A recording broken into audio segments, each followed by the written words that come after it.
ko ang mensahe nga I believe ang kada usa sa ato para ni siya sa ato. Okay? Atong ablihan ang atong mga hunahunaw, atong kasing-kasing sa diyang mga paminaw ta sa pulong sa Dios. Ang atong mensahe karon gikuha sa Jonah chapter 1 verses 1 to 17. Kabalo makita sa story ni Jonah, no? Pero ako ni siya magabasahon. Ingon dinhi Jonah 1 to 17. Mag-start ko sa verse 2. Okay?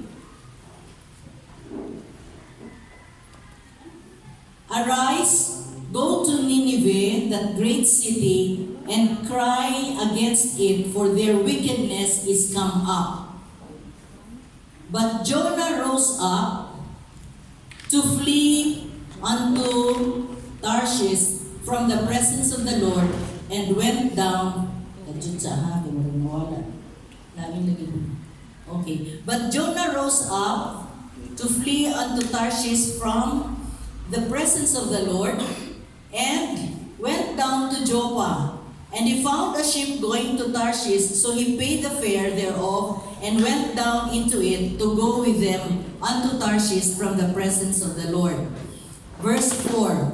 But the Lord sent out a great wind into the sea, and there was a mighty tempest in the sea, so that the ship was like to be broken. Then the mariners were afraid and cried, every man unto his God, and cast forth the wares that were in the ship into the sea. So the shipmaster came to him and said unto him, what meanest thou, O sleeper? Arise, call upon thy God, if so be that God will think upon us, that we perish not. Verse 7. And they said, every one to his fellow, come, and let us cast lots, that we may know for whose cause this evil is upon us. So they cast lots, and the lot fell upon Jonah. Then said they unto him, tell us, we pray thee, for whose cause this evil is upon us. What is thine occupation, and whence comest thou? What is thy country, and of what people art thou? And he said unto them, I am a Hebrew, and I fear the Lord, the God of heaven, which has made the sea and the dry land. Then were the men exceedingly afraid, and said unto him, why hast thou done this? For men knew that he fled from the presence of the Lord, because he had told them. Then said they unto him, what shall we do unto thee, that the sea may become unto us? For the sea wrote and was tempestuous. And he said unto them, take me up and cast me forth into the sea, so shall the sea become unto you. For I know that for my sake this great tempest is upon you. Nevertheless, the men rowed hard to bring it to the land, but they could not, for the sea wrote and was tempestuous against them. Wherefore they cried unto the Lord and said, we beseech thee, O Lord, we beseech thee, let us not perish for this man's life, and lay not upon us innocent blood, for thou, O Lord, hast done as it pleased thee. So they took up Jonah and cast him forth into the sea, and the sea ceased from her raging. Then the men feared the Lord exceedingly, and offered a sacrifice unto the Lord, and made vows. Now, verse 17. Now the Lord had prepared a great fish to swallow up Jonah, and Jonah was in the belly of the fish 3 days and 3 nights. So, muna siya, may the Lord bless the reading of the scripture. Atong nahibawan na kini si Jonah, gisugo siya sa Ginoo pag-adto sa Nineveh. Kay nga naman, para muwali. Kay nakita sa Ginoo nga grabe na gyud kaayo gubot ang Nineveh, daghan na kay nagkasala ng mga tao. So iyang giingnan nga adto dito sa Nineveh Jonah ug magwali ka sa akong pulong. Pero si Jonah disobedient. Unsa iyang gibuhat? Gilakaw siya, gisakay siya og barko, pero wala siya sa Nineveh gipaingon. Asa siya gipaingon? Sa Joppa. So, ni-obey tuod si Jonah, pero dili sa maong lugar. So, unsay nahitabo? Okay? Kita, nabasa nato no nga. Tungod sa iyang gibuhat, dunay giabot nga dako kaayo nga storm, bagyo. Unya siya nagtulog-tulog, natingala na mga tao. Inana sila ka-sensitive sa una, pag makasala gani sila, unya dunay mga katalagman nga maabot silang kinabuhi. Ang ilag yung pagtuwan na madunag yung nakasala. So tuod man, natingala sila, kay nagkagubot na silang tanan, ipanglabay na nila ang mga butang, nagkarga nila silang baruto, pero wala gihapon mohunong ang bagyo. Natingala na lang sila kang Jonah, kay maayon yung tulog-tulog dito sa daplin. So gipukaw siya, hoy! Ngano wala man ka nag-ampo sa imong Diyos? Pag-ampo sa imong Diyos, nadili ka mga lunod. So si Jonah pagpukaw sa iya, kabalo na siya daan na siya ang hinungdan. Okay? So doon ay mga panahon sa atong kinabuhi nga magkagubot ang atong pamilya, dili ta da istorya kung ano, pero kita mismo na kabalo nga doon na tayo gibuhat. In the same way kang Jonah, yun ana ang nahitabo. Okay? Nga, kabalo siya nga siya. So wala gid siya nagparong ingnon gid siya nga dili siya, pero wala nang gilaing mapasumanginlan. Siya ramang yun. So moto nga, unsa iyang giingon? Ako ang nagdala sa baong katalagman. So, ang inyong buhaton para mawala ang bagyo, ilabay ko ninyo sa dagat. So, dili yung nila gusto ilabay sa dagat, pero siya may hinungdan. So, ito man, ilang ilabay si Jonah. Pagkalabay kang Jonah, kung sa'yo nahitabo, ni kalma. Okay? Ni kalma ang kadagatan. So, nakita nato karon na si Jonah kini ay ang hinungdan. Now, sa atong kinabuhi ingon ana gihapon. So karong gahapon non ang title sa atong mensahe, listening but not obeying. Okay? Isa makarelate ana karon, listening pero not obeying. Kinsa ka? Amen. Tanan gyud ka ta nag-obey? Okay. Tan-aw nato kung tinuod pa gyud ta nga nag-obey. Listening but not obeying. Ang usa ka pinaka-common nga sala karon sa kalibutan, disobedience. Okay? Disobedience. Kanang dili bitaw kay balungo, submit, dili mo follow. So, kinahanglan ato masabtan na ang pag-disobey, doon na gid na siya consequence. Okay? Mo bitaw nga nay balaod, di ba? Kung traffic light, paingon diya nga red, kasi buhaton sa gamong kasakay, to drive, stop. Sa ilay, may kaya nang sa red, sa green, sa yellow. Pero napag mo drive, mga driver na beating the red light.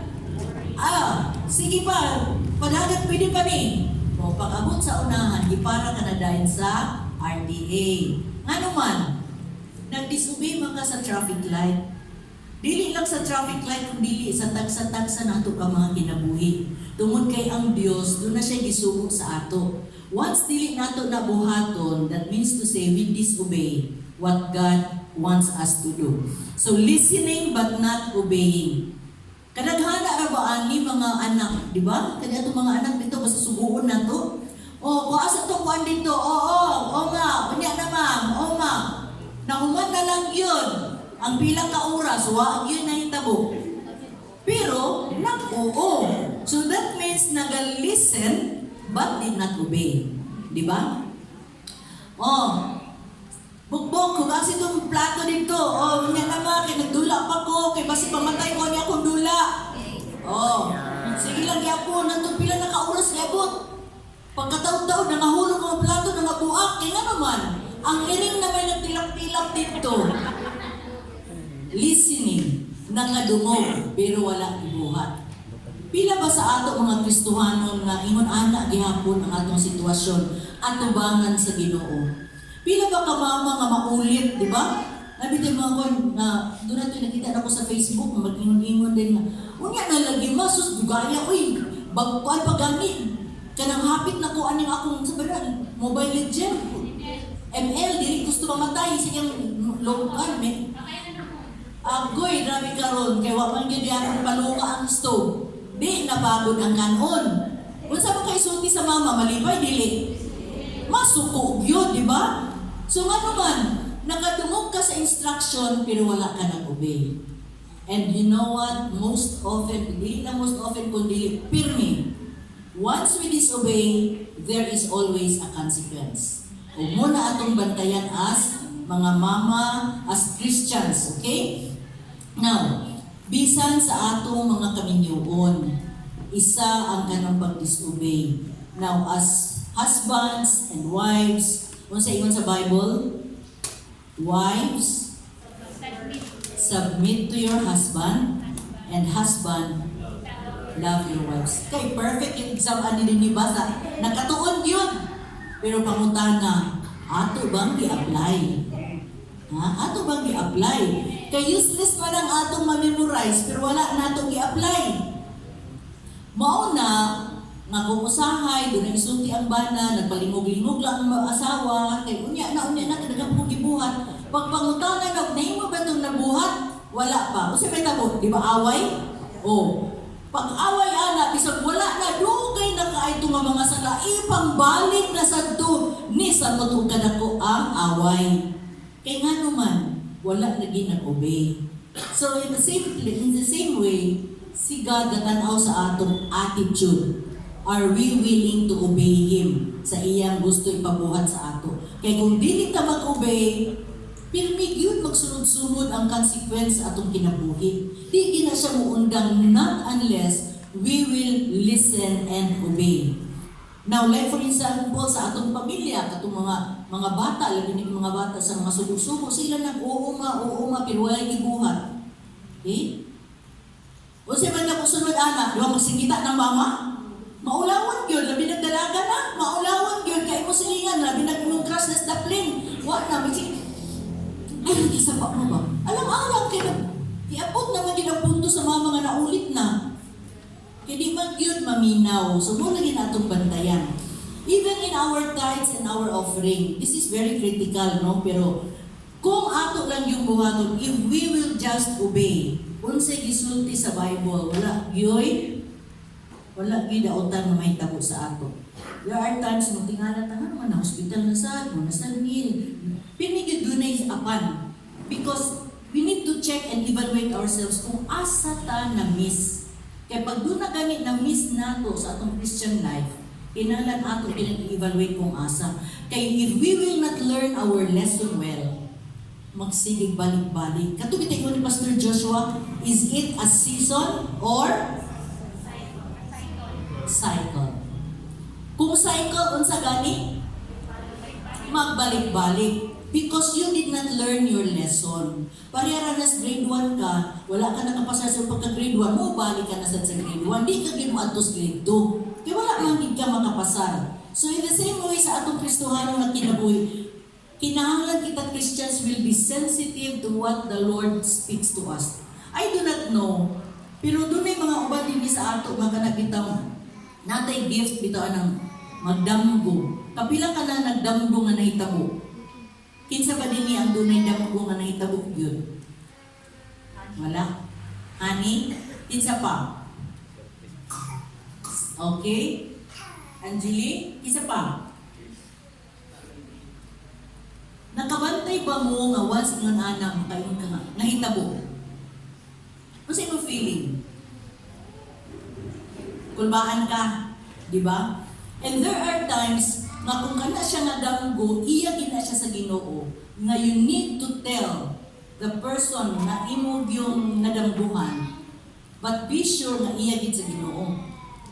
Kay kung dili nimo na siya i-istorya unya nahitabo, unsa may tabo? Magilty ka. Because God already spoke to you, nga muna imong buhaton, muna imong istorya, pero wala nimo, ipugnan nimo. Okay? So muna siya ang bantayanan. Press kang Adam o kang Eve, di ba? In Genesis chapter 2, 16 to 18, ingon din and the Lord God commanded the man, saying, of every tree of the garden thou mayest freely eat. Okay?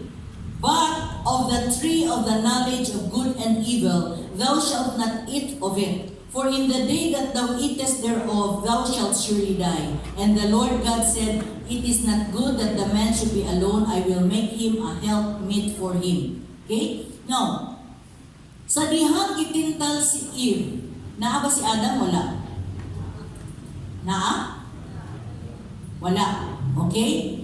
Pero kinsa gihatagan sa instruction. Nga pwede ninyo kaunon ang tanan klase sa kahoy nga dunay prutas dinhi. But kini lang yun ang naa sa tuma ang ayaw kauna. Si Adam ang gihatagan sa instruction.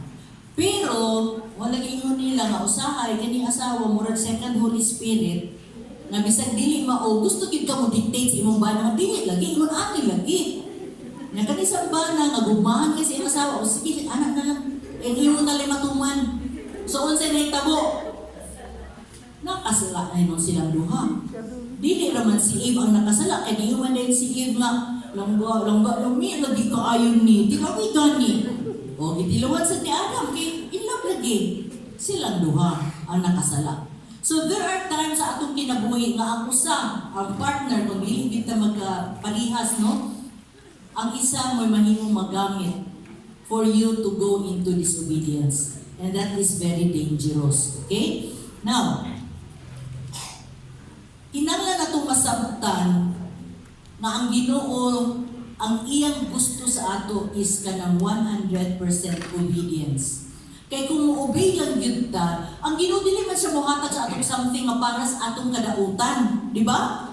Ang pinmi ihatag ni Lord always kina siya nga dunay siya reward.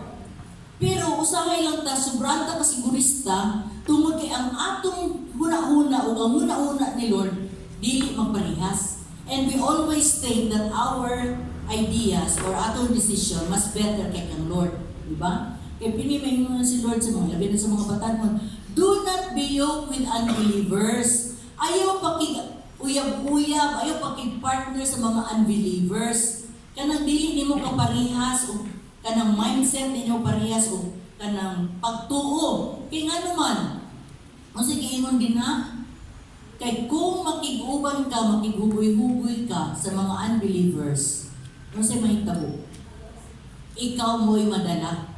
Mas maayon kung imo siya madala, pero most often, ikaw din ang madala nila.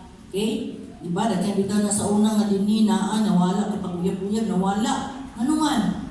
Kay in love lagi. Diba? In love lagi. Okay. Muna ingon din sa 1 Samuel nga, obedience is better than sacrifice. Muna kinahanglan gid ay nga mo-obey ta. Ingon din ni, behold, to obey is better than sacrifice, and to hearken than the fat of rams. For rebellion, ini niya mga batanon, kani ko nung pag-rebelde, for rebellion is as a sin of witchcraft. Unsa man ang witchcraft? Mga occult, na mga tawal-tawal, mga inana, witchcraft na, mga balbal-balbal, o witchcraft na siya. Kung mag-rebelde di ay ka, sama ra nga nakasala ka sa witchcraft. Okay? Kanang pagkabalbal, basi balbal ka, na lugar. For rebellion is as a sin of witchcraft and stubbornness. Ang pagkagahi og ulo is as iniquity and idolatry. Kanina pagkagahi ulo, ang sala nga imong makumit ani is idolatry and iniquity ang pagkasala. Because thou hast rejected the word of the Lord, He hath also rejected thee from being king. Okay? Now, ato gini siya i-take note, no? Kay dunay mga consequences nga mahitabo sa atong kinabuhi once we disobey. This message ng Jonah is focused only with the disobedience of Jonah, not the entire story of Jonah and Nineveh. Kung imo tan-awon ang Jonah nga story, daghan kag makuha din na. Pero kanina ka-focus na sa disobedience ni Jonah. Okay? Now, ingon sa Jonah 1:2-3, now the word of the Lord came unto Jonah the son of Amittai, saying, Arise, go to Nineveh, that great city, and cry against it, for their wickedness is come up before me. Ingon ni Lord, giabot na sa ako ang ilang pagka-gahibulo, ang ilang pagka-makasasala. But Jonah rose up to flee unto Tarshish from the presence of the Lord, went down to Joppa, and he found a ship going to Tarshish. So he paid the fare thereof, and went down into it, to go with them unto Tarshish from the presence of the Lord. Now, what will happen when the presence of the Lord is absent sa atong kinabuhi. Unsa kung namitabo sa ato kung wala na ang presensya sa Holy Spirit, wala na ang presensya sa Ginoo sa ato, kay nga naman, pag doon na gani gusto ipabuhat si Lord sa ato niya, dili ta mag-obey. Na-permi na nato nga, na-habit na nato nga dili ta mag-obey. These things will happen. Number one, there is no protection of life. Okay? Nga protektuhan ka sa Ginoo, nga magani ka nag-obey sa iyang gusto ipabuhat sa imo. So, ang presensya sa Ginoo wala sa imo. So, bahala kung asa ka paingon, wala na'y protection ni Lord. Ikaduha, so muli atong bantayan, basta wala na gani yung presensya sa Ginoo tungod kay nagsigit ang disobey. Ikaduha, no blessings will be given unto us. Matingala ta, diba? Kahit kay musunod ang panalangin sa atong kinabuhi, kay nga naman, tungod kay doon na dito ipangbuhat nga wala na himot sa Diyos. Kundi doon na siya ipabuhat nga wala natong ibuhat. There are two kinds of sin. The sin of omission, kanang sala sa wala pagbuhat sa angay nga buhaton, o sin of commission, kanang nagbuhat ka og sala nga dili unta angay nga buhaton. So either of the two, sala na siya. So unsa ikaduha, no blessings will be given to us kung wala na ang presensya ni Lord. Ikatulo, there will be no peace and joy. Nakabantay ba ta labi na ako dito makasimbag sa bunso na Domingo? Unsa ikatapos atong balay? Gubot, init o ulo, di ba? Gamay lang kayo, hilang sa bata, kinapumot ka, awa na, lampurnas. So in other words, pag wala ang presensya sa Ginoo, there will be no peace and joy sa atong tagsa-tagsa ng mga kinabuhi. Ug labaw sa tanan, kung walang presensya sa Ginoo sa atong kinabuhi, there will be no miracles. Dili ta maka-experiensya og milagro ni Lord. Nga naman, ihawa pa ka sa iya, wala naman ang presensya niya diya sa imong kinabuhi. Okay? And ang number one nga makahatag sa ato kanang ang number one na punto dunay mahitabo yung nani, because the presence of the Lord is already absent. So muna siya number one, no? Kung wala na gani ang presensya sa Ginoo sa atong kinabuhi, all these things may tabo sa ato. Init ang ulo, walay presensya, matingalan ka yung anak sa atong hospital, unya nagbaklay lang ka niya, na side street ka, di ba? Mga buta nga kanang dili unta angay mahitabo pero mahitabo. Ikaduha, unsa ang idala sa disobedience sa atong kinabuhi. Pag magsigit ang disobey kang Lord, ikaduha, ang disobedience affects other people. Okay? Sa kinabuhi ni Jonah, unsay nahitabo, siya rin nakasala. Sakay siya dito sa barko, pero natingala na lang ang mga tao dito kay grabe na kayong bagyo nga unta paghawa nila maayo kaayong panahon. Pag-abot nila sa tiliwala dito sa dagat, natingala sila grabe, gikunus-kunus gid sila sa bagyo. Kay nga naman, dunay isa nga nakasakay diya nga nakasala. Okay? Kung mag-disobey di ay ta, it affects other people. Sa atong panimalay, especially when the sin of adultery, fornication, or whatever nga makasulod sa atong balay, doon na diyo'y maapektuhan. Okay? Na-istorya na ako isa sa akong life group kagaya na sa buntag, no? Kanang, daghan kayo, ang iyang anak, kanang itong, tungod kinamatay man iyang bana, so ang iyang anak sa iyang first husband, kana bang gakuhaan sa iyang uncle o katungod. Ibaligya nila ang property nila nga 2,800 square meters with tulog ka balay sa sulod. Pero ipalayas ang iyang mga anak. So kung sinaytabo ang iyang anak nag-attempt of suicide. 21 years old. Okay? Now, ingon ko, asa man siya nagsugod? Di ay, kaya ang iyang ginikanan sa iyang bana, anang tungod sa greed, kahakog. So kinamatay naman ng ilang igsuon, di nila gusto nga hatagan o bahin ang anak nila. So tungod kay ang bata naman sa iyang lula, sa iyang auntie, pirmi siya kasabaan, pirmi siya padumug-dumugan, kamo mo nakaingos, kamatayon sa iyong papa, ina na bang istorya. So naita ko ang bata na stress gid siya. So nangutan ako kung ano di ay pila to ka years, 23 years ang gap nila sa iyang husband. Ang lalaki, kuan ka ng singalan na gulang-gulang na pagminyo nila, she was just only mga 16 years old. Ingkong ano man, siya nga, tungod kay sa pagminyo nila, sala na daan ang gisulod. So, ang iyang mga anak karon mao'y nagsuffer sa consequence sa gibuhat sa iyang bana o siya. So, mo ni siya nga, pag mag-disobey ta sa kang Lord, muapekto gid ni siya sa laing tao. Labi na gyud ang atong mga anak. So beware parents nga dili gyud ta mo kada bitang intentional nga magpakasalata tungod kay ang atong mga anak mao mo suffer sa consequences. Okay?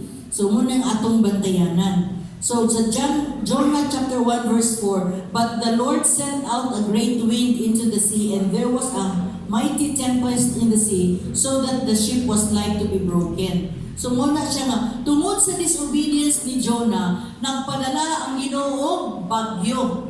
Okay? Nagikunos-kunos sila until nga ang mga tao nga uban nila apektado. Now, ang ubang mga tao, bisag dili nato sila kaparehas ug kanang pagtuo, pero kung nakauban ta sa ila unya nag-disobey ta, apektado gihapon sila. Okay? Now, ingon din sa Jonah 1 verses 8 to 9. Then said they unto him, tell us, tungod kay sa diyan natingala sila ano man itawana wa magid nagbali-bali. Kanigit siguro siya ang nagkadalaan ning dimalas nato. So sa diyan ipukaw na nila sa Jonah, nangutan na pagid sila. Tell us, we pray thee, for whose cause this evil is upon us. Nangutan na sila, kinsa man yun, kinsa man cause, nga na cause man, sa may naka-cause ani nga bagyo nga giabot sa atong kinabuhi. Unsa may imong occupation, unsa imong trabaho, unsa imong asa man di ay kagikan, unsa ka nga nasud gikan, and of what people art thou? And he said unto them, I am an Hebrew, and I fear the Lord, the God of heaven, which hath made the sea and the dry land. Now, kung kita mga Kristohanon, doon mo ako sa itong, for example, kang Jonah, nagkatuo sila nga si Jonah ang diferensya. Wala man siya na ilhi. So mo itong ipangutan na siya, taga-asa man ka, usa man mo trabaho, nga nang ingon ani ka, kang nilaan ang kusog sa bagyo. They know that that is a punishment from God. So nakatukan siya nga, Hebrew man ko, okay? Hebrew man ko, naghadlok man ko sa Ginoo, I fear God sa heaven o sa kalibutan. Pero, tungod sa iyang sala, ingon niya, sa iyang giingon, ako may hinungdan, ilabay na lang ko. Okay? So, sa atong kinabuhi, willing ba ta? Nga kung kita'y hinungdan, kita'y panisan. Kay most often, bisag kita ang hinungdan, we always have somebody appoint na siya may salaan. Diba? Gusto kita mo blame. Parehas ba ka sayawa, kang iba o kang Eve, kang iba o kang Adan, nga pagpangutana sa Ginoo nga, asa man di ay ka Eve, asa man nanon kaon nimo, ang halas mang good Lord, okay? Ang halas mang good Lord. So pagpangutana na po sa Ginoo kang Adan, asa man di ka Adan, nanon ni mato nakaon siya na si Eve mang good, anak ta, di ba? Ato ng pirmi gabuhaton nga atong pasumangil ang uban. Dili kita gusto mo dawat sa atong sayo. Kay ato Dios siyang hatag sa uban. Ang sa imo ni Lord. But ye are a chosen generation. Kita mga Kristohanon, chosen generation, a royal priesthood, a holy nation, a peculiar people, that you should show forth the praises of Him who hath called you out of darkness into His marvelous light. Pila ba din ang naka-appeal sa retreat? May I see your hands. Daghan. Gikan atong retreat. Peaceful imong kinabuhi? Ha? Peaceful? O nagsugod na? Nagsugod na, di ba? Isugda na ka pag kunos-kunos. Kung mutubo, mupadayon ka ba o dili?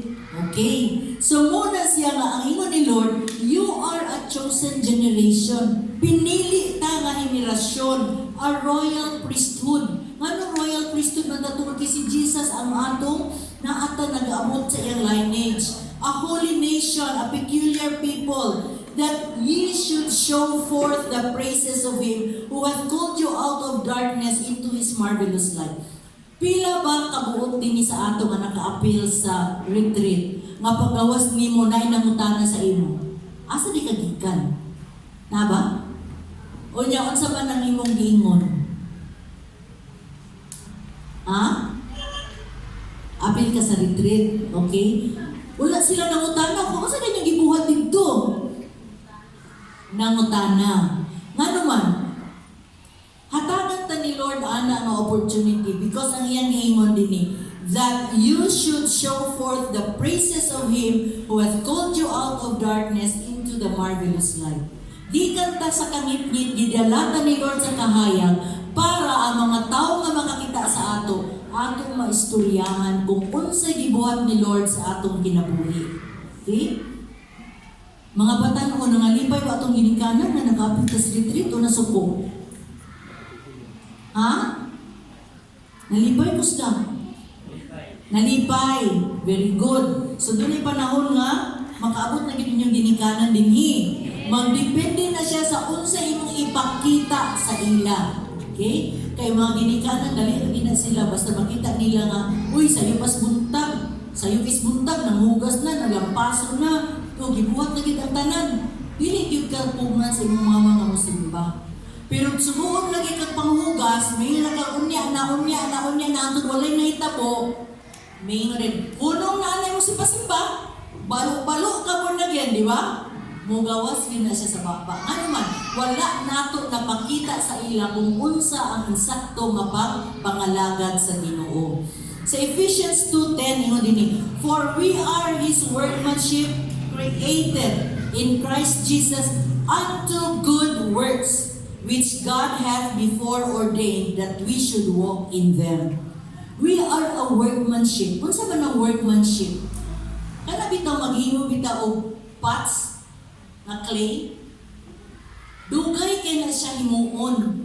Kay nga naman, ituyok-tuyok na siya, napagkaman hikap-hikapon, butangan na sa loob, tubig, bunal-bunalan, niya hikapon na sa, tanawon dahil kung doon na ba'y kanang hait-hait nga manggawas. So pag doon ay hait, imo na sa tutanggadon, butangan na sa tumagyuta, imo na sa iinganan. Hangtod na maubot ang panahon na, kinahalan walay bubbles. Kay mag-anuan kung doon ay bubbles, dili siya maayo nga quality. So kita kuno as God made us, we are His workmanship. Pag ingon ni Lord na, let there be light, there was light. Let there be trees, let there be animals, let there be, gawas diretso. Pero pagka ikaw nung adlaw, yung sa inya, let us make man.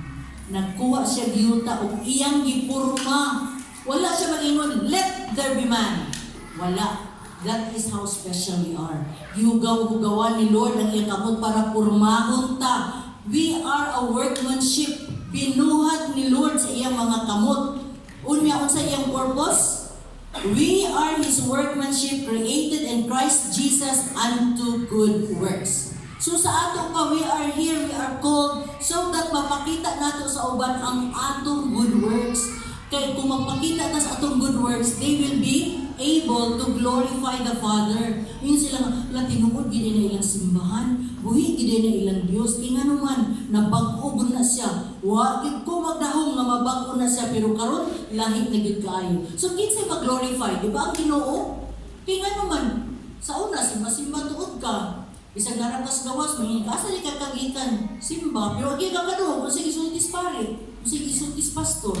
Pero karon lain na, ikaw mismo gi-offer ni mong kaugalingon nga serve kang Lord. Because we are His workmanship, created in Christ Jesus unto good works. Okay? So kinahanglan mo gawas ang atong good works, which God hath before ordained that we should walk in them. So karon man ata dinhi tanan, di plano na daan ni Lord nga naata. Kinsa ba nalipay nga dunay gihatag sa imo nga bag-ong nga ngalan? Be? Ha? Natinuod ba sa ato? Natinuod. Okay? Kung sa una, katawag ka sa mga magpapa nga, ikaw gitiat ka git sa matanan. Ikaw git buringog ka gayon, bugog ka gayon. Karon ang gihatag ni Lord sa imo unsa. You will be a pastor. You will be a leader. Di ba? Kana nga mga ngalan gibag-o ni Lord. Tungod kay gusto niya nga from now on sa pagkadawat ni ato nga ngalan, mauto ang imong puy-an o imong kinabuhian. And once you're going to believe and apply it, then makita nimo kung unsay buhaton ni Lord sa imong kinabuhi. Okay? Now, ikatulo, unsay mahimo sa disobedience? Kana mag-disobey ta kang God, unsay mahitabo? It will lead us not to fulfill the will of God.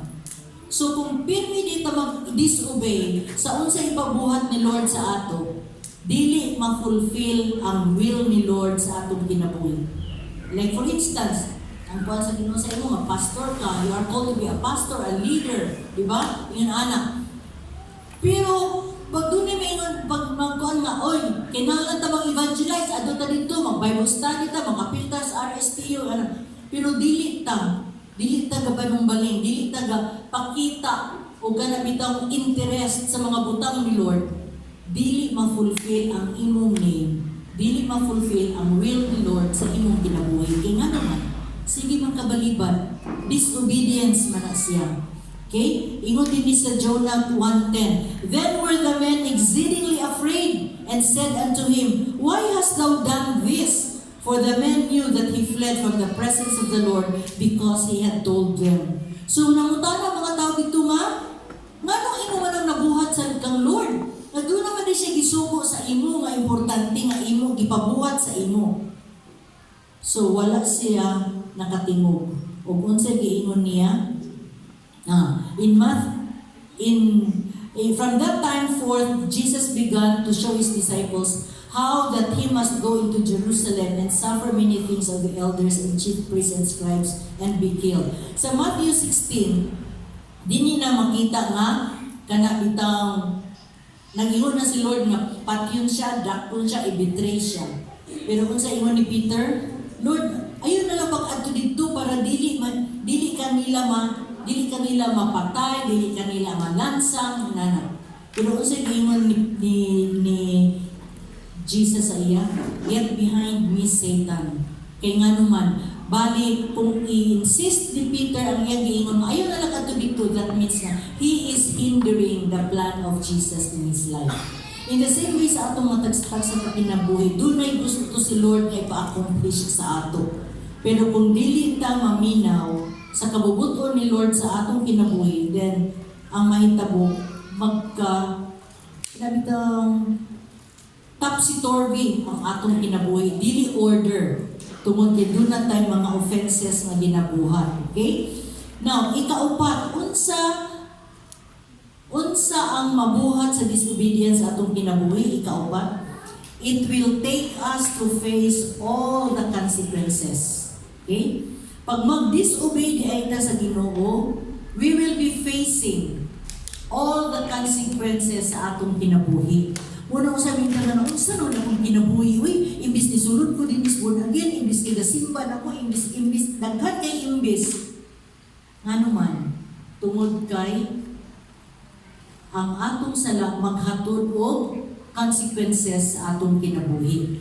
Kang Jonah unsay giingon dinhi sa chapter 1 verse 11 to 15, then said they unto him, What shall we do unto thee? Unsay among buhaton sa imo that the sea may come to us? Unsay among buhaton sa imo para nga malinaw ning dagat kay sila gakahadlok na sa grabe na gikay balod. And for the sea was wrought and tempestuous. And he said unto them, okay, ana na, wala mabuhat si Jonah, Take me up and cast me forth into the sea, so shall the sea become unto you. Insya ilabay ko ninyo dito sa dagat, para nga ang dagat mahimong malinawon. Okay? So shall the sea become unto you, for I know that for my sake this great tempest is upon you. Manong giabot ni nga kagubot sa inyong kinabuhi sa atong paglawig tungod na siya sa akong nabuhat. Iyang giangkon. Nevertheless, the men rowed hard to bring it to the land, but they could not, for the sea road was tempestuous against them. Verse 14, wherefore they cried unto the Lord and said, We beseech thee, O Lord, we beseech thee, let us not perish for this man's life. Lay not upon us innocent blood, for thou, O Lord, hast done as it pleased thee. So they took up Jonah and cast him forth into the sea, and the sea ceased from raging. So sa imong mga tao, Lord, luwasam mi, we beseech thee, ako kang gihangyo, nga ayaw in town mi nga i-perish. Ayaw mi tuguti nga madalahig mi. Ani kinabuhi ani nga tao. Lay not upon us innocent blood. So, ilang gilabay si Jonah. Now, mo ni siyang isa no nga atong bantayan. Sa dihang gilabay na si Jonah kung sino itabo, ni kalma ang dagat, ni kalma. Unya, kinisibat man lagi to si Jonah, imbis sa Ninive siya paingon, dito man siya Tarshish gipaingon. Pag dunay will si Lord sa imo, dili gyud ka ni undangan hantod mahitabo. Diba? Kung sa ingon sa Bible, He who began a good work in you will continue to do it hantod na matapos yun ang iyang ma-fulfill ang iyang gusto sa imo. So, gilabay si Jonah. Paglabay kang Jonah, gi-catch po dahil siya sa dako kayo nga balina isda. Imagine gani sa imong kadako kung parehas ka kang Jonah, unsa na lang kadako ang isda na nikaon sa iya. Mas dako yun. Unya nakatsaga kay wala na mention sa Bible nga gigawa si Jonah nga tibuok pagyapon siya. In other words, wala siya gikunis-kunis sa isda sa iyang hipon.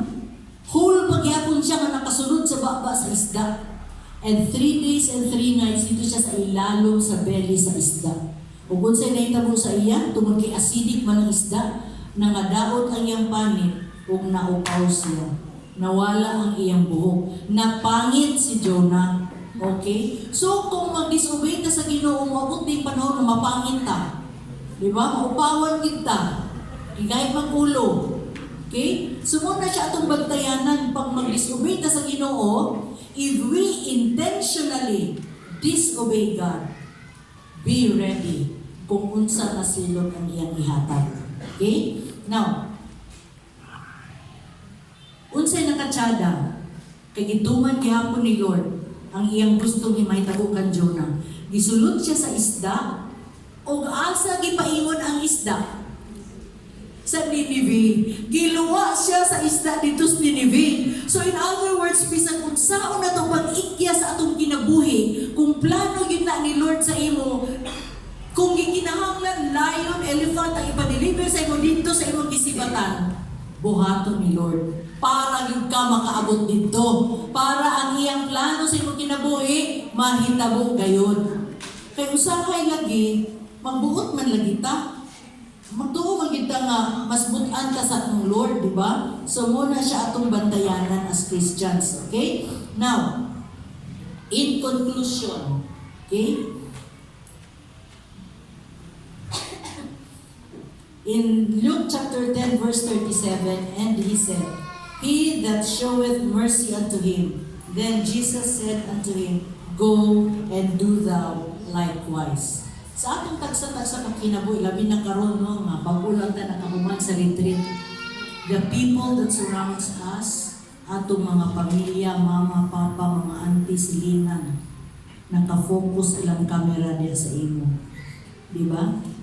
Nakafocus ang ilang kamera. Unya ang ilang kaulatan kung kanus ka matumba, kung kanus ka mo fail. So muna siyang atong bandayanan. Kay kung makita nila nga duna kay kabakuhan, unsay giingon dinhi sa iyo, then Jesus said unto him, Go and do thou likewise. In other words, kung nagbalhin ka na bago ka sa Ginoo dinhi, sa next nga retreat, magdala ka og somebody nga gusto ko nimo mapako. Do likewise, ingon ni Jesus. So as Christians, kinahanglan atong bantayan ang atong pamaagi sa atong baba, sa atong action, sa atong una-una. Because the people that surrounds us, ang ilang bantayan, ang imong outer. Okay? Dili pa man nila makita ang character nga i-build up ni Lord. Kaya usahay kung maulit ka sa musilingan, sigitan pa man nimo, makailig. Pero na, gilupad na ang imong istorya, mo na ilang bantayan. So mo na karon, whatever good thing ang gibuhat ni Lord sa atong kinabuhi, ingon niya, do it likewise ngadto sa uban. Okay? So nakuha ba nato ang mensahe karon? So I hope and pray nga we will not only listen, kundi obey. Ang usa ka Kristohanon, kung gusto nimo makabaton or maka-experience ka o milagro sa kinabuhi, whatever the Bible says, buhata. Kaya it is only when you obey the Word of God that you can experience miracle. Okay? Kung dili nimo buhaton ang kabalo na ka nga muna ingon ni Lord pero wala nimo buhata, dili gyud ka maka-experience. Ang Kristohanon nga wala experience sa kinabuhi, wala gyud kay kasulti kung mamatay diretso ka sa langit pero wa kay ikasiya pa og ito. Maghilom-hilom ka gyud. Wa ka naka-experience og speed in tongues, wa ka naka-experience nga kay dilihat nga naayo, kay ngano man wala nimo tuhoy ang Word of God. But the moment na atong tuhuan ang Word of God, I believe nga daghan milagro ipaabot ni Lord sa aton. Okay? So I hope na nakuha nato ang mensahe karon. So at this point, we will prepare ourselves for the communion. Kinsa ba'y magkon sa communion? Okay, akong i-request na matag-usa to bow down their heads.